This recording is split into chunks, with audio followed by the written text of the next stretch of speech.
பர்மி food series episode number 2ல இன்றைக்கி நம்ம பார்க்க போகிறது டேஸ்டியான அத்தோ சூப்போட ரெசிபி தான். இது செய்கிறதுக்கு ரொம்ப ஈஸி, அதே சமயம் ரொம்ப ஹெல்த்தியும் கூட. வாங்க எப்படி செய்யலான்னு பார்த்துடலாம்.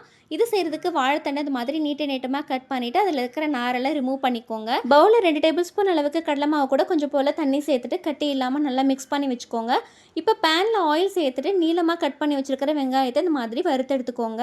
கடாயில் ஆயில் சேர்த்து 1 ஸ்பூன் அளவுக்கு சீரகம் சேர்த்து பொரிஞ்சதுமே கட் பண்ணி வச்சிருக்கிற ஆனியனையும் சேர்த்துட்டு தேவையான அளவு உப்பு சேர்த்து வதக்கிக்கோங்க. இது கூடவே கட் பண்ணி வச்சிருக்கிற வாழைத்தண்டை சேர்த்துட்டு இஞ்சி பூண்டை தட்டி சேர்த்துக்கோங்க.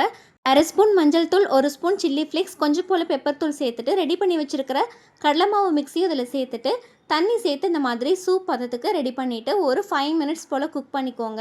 அவ்வளோதான், நம்மளுடைய டேஸ்டியான அத்தோ சூப் ரெடி ஆகிடுச்சு. இது மேலேயே பொடியை கட் பண்ணியிருக்கிற கொத்தமல்லியும் ஃப்ரை பண்ணி வச்சுருக்கிற ஆனியனையும் சேர்த்துட்டு நல்லா சூடாக சாப்பிட்டு பாருங்கள். டேஸ்ட் அட்டகாசமாக இருக்கும். நெக்ஸ்ட் ஒரு பர்மி ஃபுட்டில் மீட் பண்ணலாம். பாய்.